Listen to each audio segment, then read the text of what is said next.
ಪವಿತ್ರಾಗಿ ಜೈ. ಅಯ್ಯೋ ಸಾಕಾಗೋಗಿದೆ. ಎಲ್ಲಿ ನೋಡಿ ತಿರ್ಗಾ ಮುರ್ಗ ಟಿ ವಿಲಿ ನೋಡಲಿ, ಎಲ್ಲ ಪೇಪರ್ನಲ್ಲಿ ನೋಡಲಿ, ಎಲ್ಲೊಬ್ರು ಅದೇ ತೈಲ ಬೆಲೆ ಏರಿಕೆ. ಆಮೇಲೆ ನೀಟ್ ಪ್ರಶ್ನ ಪರೀಕ್ಷೆ ಸೋರಿಕೆ. ಇನ್ನು ಯಾವಾಗ ಮಾಡ್ತಾರಪ್ಪ ಮತ್ತೆ ಇನ್ನೊಂದು ಇಂಪಾರ್ಟೆಂಟ್ ನ್ಯೂಸ್ ಇದೆ ಇಲ್ಲಿ.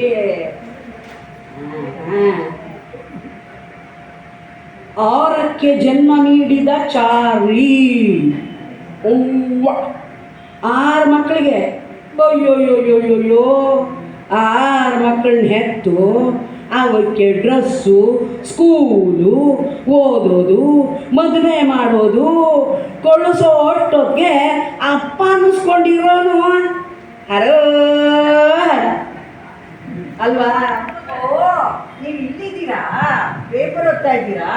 ನಾನು ಅಲ್ಲಿ ಅಡುಗೆ ಮನೆಯಲ್ಲ ಹೋಗಿ ನೀವು ಅಲ್ಲಿದ್ದೀರಾ ಅಂತ ನೋಡ್ತಾ ಇದ್ದೀನಿ. ನೋಡಿದೆ ಏನು ಮಾಡ್ತೀಯಮ್ಮ? ನನ್ನ ಪರ್ಮನೆಂಟ್ ಜಾಗ ಅದೇ ತಾನೇ ಈ ಮನೆಯಲ್ಲಿ. ಬಿಡ್ತು ಅಲ್ರಿ? ಬಿಡ್ತು. ನಾನು ಬಿಡ್ತು ಅಂದ್ರು ಅದನ್ನ ನಾನು ಬಿಡ್ಬೇಕಲ್ಲ ನನ್ನನ್ನು. ಸರಿ ಅದಾಗಿರ್ಲಿ. ಅದೇನೋ 6ಗೆ ಜನ್ಮ ನೀಡಿದ್ದು ಏನೋ 6 ಮಕ್ಕಳು ಅಂದಂಗಿತ್ತು. ಅದನ್ನೇ ಓದ್ತಾ ಇದ್ದೆ ಕಣೆ. 6 ಮಕ್ಕಳಿಗೆ ಚಾರ್ಲಿನೋ ಜನ್ಮ ನೀಡಿರೋದು 1, 2 ಅಲ್ಲ. ಅದಕ್ಕೆ ಸ್ಕೂಲು, ಬಟ್ಟೆ ಎಲ್ಲ ಮಾಡೋಷ್ಟೊತ್ತಿಗೆ ಏನು ಮಾಡೋದು? ಈ ಥರ ಆಗ್ಬಿಟ್ರೆ ಹೇಳು. ಅಲ್ಲ, ಈ ಚಾರ್ಲಿ ಅಂದರೆ ಅದೇ ಸಿನಿಮಾದಲ್ಲಿ ಮಾಡಿದೆಯಲ್ಲ ಆ ನಾಯಿ ಕಂಡ್ರೆ.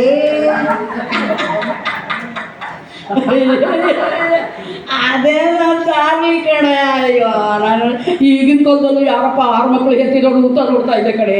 ಸರಿ ಅದಾಗಿರ್ಲಿ. ನನ್ನ ಭವಿಷ್ಯ ಏನು ಬರದೆ ಅಂತ ನೋಡಿ ಹೇಳ್ರಿ. ನಿನ್ನ ಭವಿಷ್ಯ ಹೇಗಿದೆಯೋ ಏನೋ ನನಗಂತೂ ಗೊತ್ತಿಲ್ಲ. ನನ್ನ ಭವಿಷ್ಯ ಅಂತೂ ನಿನ್ನನ್ನು ಕಟ್ಕೊಂಡು ದಿನದಿಂದಾನೇ ಗೊತ್ತಾಗೋಯ್ತು ಕಣೆ ನನಗೆ. ಇದೆ ನೋಡಿ, ಈ ವ್ಯಂಗ್ಯ ಎಲ್ಲ ಬೇಡ ಅನ್ನೋದು. ಅದೆಲ್ಲ ಆಗಿರಲಿ. ನನ್ನ ರಾಶಿ ಭವಿಷ್ಯ ಏನು ಬರೆದಿದೆ ಓದ್ಬಿಟ್ಟು ಹೇಳಿ ಇವಾಗ. ನಿನ್ನ ರಾಶಿ ಭವಿಷ್ಯವನ್ನು ಓದಿ. ಆಯ್ತು, ನಿನ್ನ ರಾಶಿ ಭವಿಷ್ಯ ಎಲ್ಲಿದೆಯಪ್ಪ? ರಾಶಿ ಭವಿಷ್ಯ ಎಲ್ಲಿ? ರಾಶಿ ಭವಿಷ್ಯ ಮಾಡ್ಕೊಂಡು ಬೇಗ ಸಿದ್ಧ ಇದ್ರೆ ಸಿಕ್ತು ಕಣೆ. ಓದ್ತೀನಿ. ಆಯಿತು. ಮತ್ತೆ ಮೇಷ, ವೃಷಭ, ಕಟಕಟ ಅಲ್ಲ ಕಣ್ರಿ, ಅದು ಕಟಕ, ಕರ್ಕಾಟಕ. ಆಯ್ತು ಮಾರಾಯ್ತು, ಅದನ್ನೇ ಓದ್ತೀನಿ. ಅದೇ ಓದಿ ಮತ್ತೆ ಬೇಗ ನೋಡಿ. ಕರೆಕ್ಟಾಗಿ ಕೇಳಿಸ್ಕೋ. ಆ ಕಡೆ ಈ ಕಡೆ ತಿರುಗಿಸ್ಕೊಂಡು ನಂಗೆ ಹಿಂಗೆ ಅನ್ಬಾರ್ದು. ಕೇಳಿಸ್ಕೊ. ವಿದ್ಯಾರ್ಥಿಗಳಿಗೆ ದೇಹಾಲಸ್ಯ ಕಾಡಲಿದೆ. ಇದರಿನ ಮೇಲೆ ಏನು ಪರಿಣಾಮ ಬೀರಲ್ಲ ಬಿಡು. ಯಾಕೆಂದರೆ ನೀನು ಓದಿ ಮುಗಿದೋ ಯಾವಾಗಲೂ ಆಗೋಯ್ತು ನಿಂದು. ನೋಡಿ, ಹೀಗೆಲ್ಲ ನನ್ನನ್ನು ರೇಗಿಸ್ಬೇಡಿ. ವಿದ್ಯಾಭ್ಯಾಸ ಕಲಿಯೋದಕ್ಕೆ ವಯಸ್ಸಿನ ಇತಿಮಿತಿ ಯಾವತ್ತೂ ಇಲ್ಲ ಗೊತ್ತಾ? ಯಾಕೆ 90 ವರ್ಷದ ಮುದುಕ SSLC ಪಾಸ್ ಮಾಡಿದಾನಂತೆ ಗೊತ್ತಾ? ಏನಂದ್ರೆ 90 ವರ್ಷದ ಮುದುಕ ಅಲ್ಲೇ ಇರೋದು ಸ್ವಾರಸ್ಯ ನೋಡಿ. 90 ವರ್ಷ ಆಗೋ ತನಕ ಅವನು SSLCನೇ ಪಾಸ್ ಮಾಡಲಿಲ್ಲ ಅಂದರೆ ಏನಾಗಿರಬೇಕು ಅಂತ. ಏನು SSLC ಬಂದಿದ್ದಾನೆ, ಅವರ ಅಪ್ಪ ಮದುವೆ ಮಾಡಿಬಿಟ್ಟಿದ್ದಾರೆ ಆಚೆಗೆ. ಆಗೋಯ್ತು ಅವನ ಗತಿ. ಅವನಿಗೆ ಹೊಲ್ಲೆಲ್ಲ ಉದುರಿ ತಲೆಯೆಲ್ಲ ನಡ್ಕ ಬಂತು. ಕೋಲೊಂದು ಕೋಲಿಟ್ಕೊಂಡ್ರು SSLC ಮಾಡೋದು ಅಷ್ಟು ವರ್ಷ ಮಾಡ್ಕೊಂಡಿದ್ದಾನೆ ಅವನು. ಸರಿ ಅವನ ಕತೆ ಹಾಗಿರಲಿ. ಈಗ ನನ್ನ ಕತೆ ಮುಂದುವರಿಸಿ. ನಿಮ್ಮ ಕತೆ ಅಯ್ಯೋ ಬಿಡೋದಿಲ್ಲಪ್ಪ. ಇವಳು ಭವಿಷ್ಯ ಹೇಳೋ ತನಕ ನಂಗೆ ಗೊತ್ತು.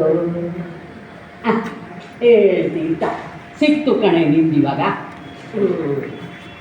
ನೋಡುವ ಏನಂತಂದರೆ, ನಿಮ್ಮ ಕೆಲವು ಶೋಕಿಗಳು ಏನು ಹೇಳಿ, ನಿಮ್ಮ ಕೆಲವು ಶೋಕಿಗಳು ಬೇರೆಯವರಿಗೆ ತೊಂದರೆಯಾಗುವಂತಿದ್ದರೆ ದಯಮಾಡಿ ಅದನ್ನು ನಿಲ್ಲಿಸಬೇಕಾಗಿ ವಿನಂತಿ.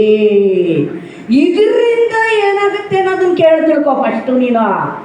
ನೀವು ತುಂಬ ಮಾದರಿ ಆಗ್ತಿರುತ್ತೆ ಎಲ್ರಿಗೂ.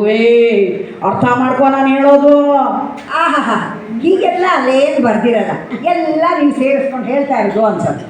ಏ ಏನೇ ನೀನು ಎಲ್ಲದಕ್ಕೂ ಒಂದೊಂದು ಅಂತೀಯಲ್ಲ. ತಗೊಳ್ಳೆ ಪೇಪರ್ನ ನೋಡಿದ್ದೀನಿ. ನಿಮ್ಮ ವಿಷಯ ನೋಡಿ ಈಗ ನೋಡಿದ್ಯಾ? ಅಲ್ಲ ರೀ, ನಾನೇನು ಶೋಕಿ ಮಾಡ್ತೀನಿ, ಏನೋ ಚೆನ್ನಾಗಿ ಕಾಣಬೇಕು ಅಂತ ಒಂಚೂರು ಪೌಡರ್ ಹಚ್ಕೊತೀನಿ. ತುಟಿ ಪುಟ್ಟದಾಗ ಹೊಡೆದಿದೆ ಗೊತ್ತಾ, ಅದು ಯಾರಿಗೂ ಕಾಣಿಸ್ಬಾರ್ದು ಅಂತ ಚೂರು ಲಿಪ್ಸ್ಟಿಕ್ ಹಚ್ಕೊಳ್ತೀನಿ. ಸೀರೆ ಉಟ್ಕೊಂಡಾಗ ಮ್ಯಾಚಿಂಗ್ ಬ್ಲೌಸು, ಬಳೆ, ಸರ ಎಲ್ಲ ಹಾಕ್ಕೊಳ್ತೀನಿ. ನೋಡಿ ಈಗ ಚೂಡಿದಾರ್ಗೂ ಮ್ಯಾಚಿಂಗ್ ಸರ, ಬಳೆ ಎಲ್ಲ ಹಾಕ್ಕೊಂಡಿದ್ದೀನಿ. ಚೆನ್ನಾಗಿ ಕಾಣಿಸ್ತಾ ಇಲ್ವಾ? ಗಂಟ್ರು ಸತ್ತಾಗಿದೆಯಲ್ಲ. ಏನ ಅಯ್ಯಯ್ಯ ಮಾರಾಯ್ತಿ, ನಿನ್ನ ಏನಾದ್ರು ಅನ್ನೋರು ಉಂಟೇನೆ ಆಗುತ್ತೇನೆ. ನನಗೆ ಏನು ಹೇಳಿಲ್ಲ ತಾಯಿ, ನೀನು ತುಂಬ ತುಂಬ ಚೆನ್ನಾಗಿ ಕಾಣಿಸ್ತಿದೀಯಾ ಅಂತ ಅಂದೆ. ಗೊತ್ತಾಯ್ತಾ? ಇನ್ನೇನೆ ಸಮಾಚಾರ? ಇಷ್ಟೆಲ್ಲ ಡ್ರೆಸ್ ಮಾಡಿಕೊಂಡು ಶೋಕಿ ಮಾಡ್ಕೊಂಡು ನಿಂತ್ಕೊಂಡ್ಬಿಟ್ಟಿದೀಯಾ ನೋಡಿ. ನೀವು ಮಾತು ಈ ಥರ ಶೋಕಿ ಅಂತ ಇದ್ರೆ ನಾನು ಶೋಕವ್ರತ ಅಯ್ಯಯ್ಯಯ್ಯಯ್ಯಯ್ಯಮ್ಮ, ಈ ಶೋಕಿ ವ್ರತನೇ ಚೆನ್ನಾಗಿದೆ ಅಮ್ಮ. ಶೋಕ ವ್ರತ ಅಂತೂ ನೀನು ಮಾಡಬೇಡ ತಾಯಿ. ಹಂಗೆ ಬನ್ನಿ ದಾರಿಗೆ. ಏನು ಗೊತ್ತಾ, ನನ್ನ ಫ್ರೆಂಡು ಸುಶೀಲಾ ಇದ್ದಾಳಲ್ಲ, ಅದೇ ರೀ ಸುಶೀಲಾ. ಯಾರೇ ಅದು? ಯಾಕೆ ಬಂತು ನೀ ಸುಶೀಲಾ ಹೇಳಿದ್ದು? ಮನೆಯಲ್ಲಿ ನಾಯಿ ಇಲ್ಲ, ಮನೆ ಮುಂದೆ ದೊಡ್ಡ ಬೋರ್ಡು ನಾಯಿ ಇದೆ ಎಚ್ಚರಿಕೆ ಅಂತ. ನೋಡಿದ್ರೆ ಆ ಬೋರ್ಡ್ ಹಿಂದೆ ಕುತ್ಕೊಂಡಿರ್ತಾಳಲ್ಲ ಅವಳು ತಾನೇ. ಹೌದು ಕಣ್ರಿ, ಅವಳೇನೆ. ಏನ್ರಿ ನೀವು ನನ್ನ ಫ್ರೆಂಡನ್ನ ಪ್ರಾಣಿಗೆಲ್ಲ ಹೋಲಿಸ್ಬೇಡಿ ಗೊತ್ತಾ? ಅಯ್ಯ ಇಲ್ಲ ಮಾರಾಯ್ತಿ, ಮುಂದುವರ್ಸಮ್ಮ ಹೇಳುವಂತ ಅವಳಾಗುತ್ತಾಯಿ, ಕೇಳುವಂತವರಾಗಿ. ನಮ್ಮ ಸುಶೀಲಾ ಮನೆಯಲ್ಲಿ ಇವತ್ತು ಕಿಟ್ಟಿ ಪಾರ್ಟಿ ಇದೆ. ನನ್ನ ಫ್ರೆಂಡು ಕೋಮ್ಲಾ ಇದ್ದಾಳಲ್ಲ, ಅದೇ ಕೋಮ್ಲಾ ಹಿಂಗೆ ಅಂತ ಮಾತಾಡ್ತಾರಲ್ಲ, ಪಕ್ಕದವ್ರಿಗೂ ಕೇಳಿಸ್ದೇ ಇರೋ ಥರ ಒಮ್ಮೆ ಎಷ್ಟು ಜನ ಹಣೆಗಿಟ್ಕೊಡ್ತಾರಲ್ಲ ಅವರೇ ತಾನೇ. ಅವಳೇ ಏನ್ರಿ ನೀವು ನನ್ನ ಫ್ರೆಂಡ್ಸ್ಗೆಲ್ಲ ಒಂದೊಂದು ಏನೇನೋ ಬೇರೆ ಬೇರೆ ಹೆಸರುಗಳೆಲ್ಲ ಇಟ್ಬಿಟ್ಟಿದ್ದೀರಾ. ಅಯ್ಯಯ್ಯಯ್ಯಯ್ಯಯ್ಯ. ಸರಿ, ಇವತ್ತು ಕೋಮ್ಲಾನು ಕೂಡ ಇಲ್ಲೇ ಬರ್ತಾಳೆ. ನಾವಿಬ್ರು ಸೇರಿ ಸುಶೀಲಾ ಮನೆಗೆ ಕಿಟ್ಟಿ ಪಾರ್ಟಿಗೆ ಹೋಗ್ಬೇಕು.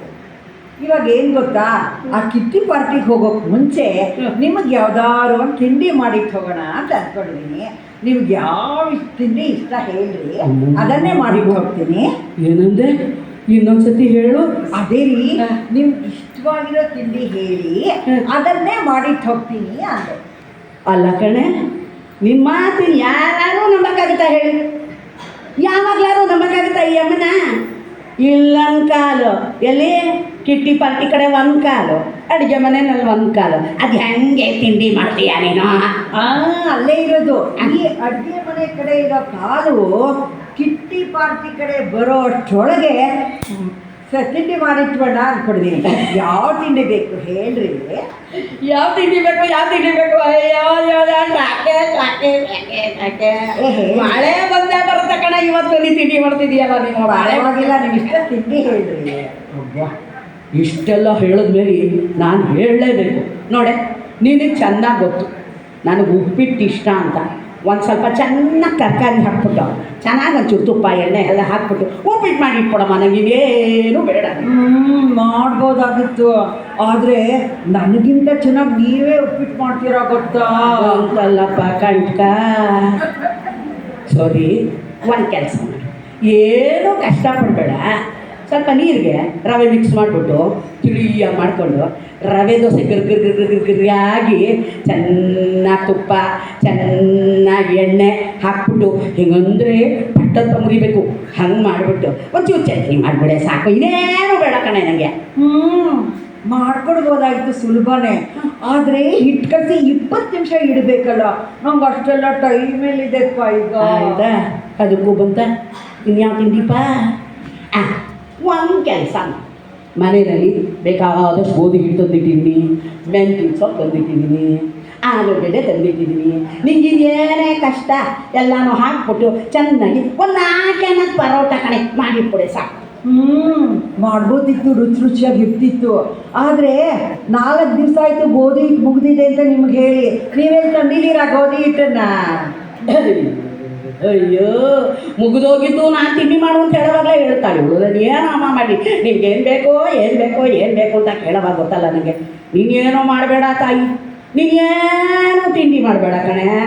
ಪಕ್ಕದ ಹೋಟ್ಲ್ ಇದೆಯಲ್ಲ, ಯಾವ್ದು ಹೇಳೋದು? ಯಾವುದು? ಕಾಮಧೇನು. ಅಯ್ಯೋ ನನ್ನ ಹೆಂಡಿಗೆ ಚೆನ್ನಾಗಿ ಗೊತ್ತು ನೋಡಿ, ಕಾಮಧೇನು ಹೋಟೆಲ್ ಅಲ್ಲ, ಕಾಮಧೇನು ಹೋಟೆಲಲ್ಲಿ ಹೋಗಿ ಚೆನ್ನಾಗಿ ಇಡ್ಲಿ ಸಾಂಬಾರು ಮತ್ತು ಚಟ್ನಿ ತೊಗೊಂಬಂದು ಬಿಡ್ರಿ, ನೀವು ಎಷ್ಟು ಒಳ್ಳೆಯವರು ರೀ. ಯಪ್ಪೋ, ನನ್ನನ್ನು ಎಷ್ಟು ಚೆನ್ನಾಗಿ ಅರ್ಥ ಮಾಡ್ಕೊಂಡಿದ್ದೀರಾ. I am so lucky to have you. Thank you so much ಕಣ್ರಿ.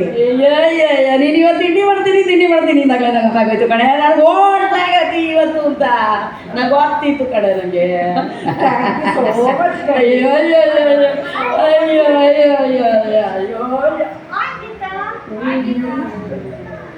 ಇದೇನಿದು ಮುಂದ್ಗಡೆ ಬಾಗಿಲನ್ನು ಹಾಕ್ತಾನೆ ಗಂಡ ಹೆಂಡತಿರಿಬ್ರು ರೊಮ್ಯಾನ್ಸ್ ಮಾಡ್ತಾ ಇದ್ದೀರಾ ಹಾಲಲ್ಲೇ? ನನಗೆ ಅಲ್ಲಿ ಬಂತ್ರಿ ಏನು ನಾನು ಅಂದಿಲ್ಲ ಕಣಿ. ಏನಂತದಿಲ್ಲ ಅಂತ ಹೇಳೋಣ ಅಷ್ಟೇ. ಇವಳು ಇದ್ದಕ್ಕೆ ಬಿಡೆ ಯಾವಾಗಲೇ ನೀವು ಬರ್ತೀರ, ತುಂಬ ಖುಷಿ. ಓ ರಾಮ, ನೀವು ಬಂದಿದ್ದೀರಾ, ತುಂಬ ಸಂತೋಷ ಆಯ್ತು ರೀ. ತುಂಬ ಖುಷಿ ಆಯ್ತು ನೀವು ಬಂದಿದ್ದು. ಕೂತ್ಕೊಳ್ಳಿ. ನೀವು ತಿಂಡಿ ತರಕ್ಕೆ ಹೋಗ್ತಿರಲ್ಲ, ಅವಾಗ ಕೋವಿಗೂ ಮತ್ತು ಇವ್ರಿಗೂ ತಂದ್ಬಿಟ್ರಿ ಜೊತೆಯಲ್ಲಿ. ಏನು ನನಗೆ ಗೊತ್ತಿತ್ತು ಇದು ಹೇಳ್ತಾಳೆ ಅಂತ. ಆಯಿತು ಕಣೆ, ನಂಗೆ ನೋಡ್ಬೇಡ. ಇನ್ನೊಂದು ಪ್ಲೇಟ್ ಇಡ್ಲಿ ಜಾಸ್ತಿ ತರಬೇಕಲ್ವಾ? ಪಾಪ ತರ್ತೀನಿ ಬಿಡು. ಅಲ್ಲ, ನಾನು ಹೇಳಿದೆ ತಿಂಡಿ ಮಾಡಿ ತಿನ್ಕೊಂಡು ಬರೋಣ ಅಂತ. ಈ ಕೋಬಿ ಇದ್ದಾಳಲ್ಲ, ಇವಳು ಹೇಳಿದ್ಲು ಬೇಡ ಕಣೆ, ಈತ ಯಜಮಾನ ತುಂಬಾ ಚೆನ್ನಾಗಿ ಅಡುಗೆ ಮಾಡ್ತಾರೆ, ತಿಂಡಿ ಮಾಡ್ತಾರೆ, ನಾವು ಬರ್ತೀವಿ ಅಂತ ಗೊತ್ತಾದ್ರೆ ಸ್ಪೆಷಲ್ ಮಾಡಿರ್ತಾರೆ ಏನು, ಅದಕ್ಕೆ ಹಾಗೆ ಬಂದ್ವಿ. ಬೇಕಿತ್ತ ರಮೇಶ ನಿಂಗಿದು? ಅಯ್ಯೋ, ಅಲ್ಲ, ಯಾಕೆ ಹೊರಗಡೆಯಿಂದ ತರಿಸ್ತಾ ಇದ್ದೀರಾ? ಅಯ್ಯೋ, ಮನೆಯಲ್ಲಿ ಏನ್ ಮಾಡಿದ್ದೀರಾ ತಿಂಡಿನ ಅದನ್ನೇ ಕೊಡಿ. ಇಲ್ಲ ಅಂದ್ರೆ ಹೊರಗಡೆ ತಿನ್ಕೊಂಡು ಹೋಗೋಣ. ಸರಿ, ಹಾಗೆ ಮಾಡೋಣ. ದಾರಿಯಲ್ಲಿ ಹೋಗ್ತಾ ತಿನ್ಕೊಂಡು ಹೋಗೋಣ. ರೀ, ನಾವೆಲ್ಲ ಹೋಗ್ಬರ್ತೀವಿ, ಹೊರಡೋಣ ನಾವು. ಅಲ್ಲೇ ದಾರಿನಲ್ಲಿ ಮಾಡ್ಕೊಂಡು ಹೋಗೋಣ, ಸರಿನಾ? ಓಕೆ, ಬಾಯ್. ಬರ್ತೀವಿ ಸರ್. ಬಾಯ್. ಲೇಡೀಸ್ ಪಾರ್ಟಿ, ನಿಮ್ಮನ್ನು ಕರ್ಕೊಂಡು ಹೋಗೋ ಹಾಗಿಲ್ಲ, ಬೇಜಾರು ಮಾಡ್ಕೊಬೇಡಿ. ಬಾಯ್.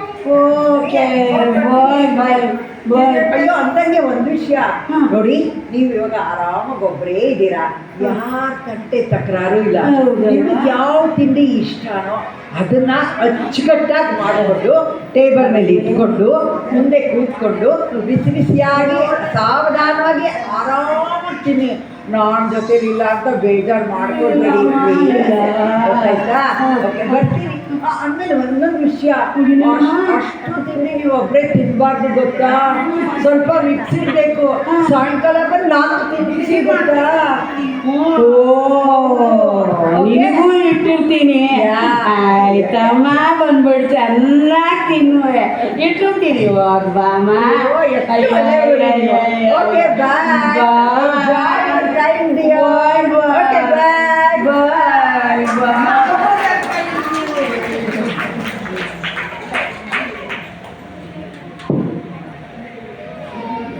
ಪೇಪರ್ನಲ್ಲಿ ಏನೋ ಒಂದು ವಿಷಯ ಇತ್ತು, ಎಲ್ಲೋಗ್ತದ? ಇನ್ನೂ ಒಂದು ವಿಷಯ ಇತ್ತಲ್ಲ. ಓಹೋ, ಎಲ್ರಿಗೂ ಒಂದು ಮೆಸೇಜ್ ಕೊಡ್ತಿದ್ದೀನಿ ನೋಡಿ. ಇವಾಗ ನಮಗೆ ಇಷ್ಟದ ಪಾತ್ರಗಳು ನಾಟಕದಲ್ಲಿ ಸಿಗದೆ ಹೋಗುತ್ತಲ್ಲ, ಅದೇ ನಾಟಕ. ಏನು ಹೇಳಿ? ಅದು ಬದುಕು. ಆ ನಾಟಕದಲ್ಲಿ ಇರ್ತಕ್ಕಂಥ ಪಾತ್ರಗಳು ನಮಗೆ ಯಾವುದೋ ನಮಗೆ ಬೇಕಾದ ಸಿಕ್ಕಲ್ಲ. ಮೀನ್ಸ್ ಲೈಫ್ನಲ್ಲಿ ನಮಗೆ ಬೇಕಾಗಿದ್ದು ನಮಗೆ ಸಿಕ್ಕಲ್ಲ, ಅದೇ ಬದುಕು. ಈ ಬದುಕಿನಲ್ಲಿ ನಾವು ಏನು ಮಾಡಬೇಕು ಅಂದರೆ ಏನು ಮಾಡಬೇಕು ಅಂತ ಕೇಳಿ.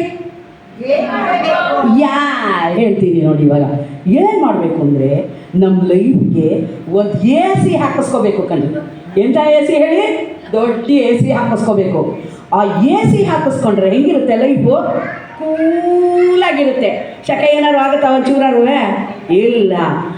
ಎ ಸಿ ಅಂದರೆ ಏನು ಅಂತ ಕೇಳಿ ಕೇಳಿ. ಎ ಸಿ ಎಲ್ಲರೂ ಜೊತೆ ಕೇಳಿದ್ರೆ ಹೇಳ್ತೀನಪ್ಪ.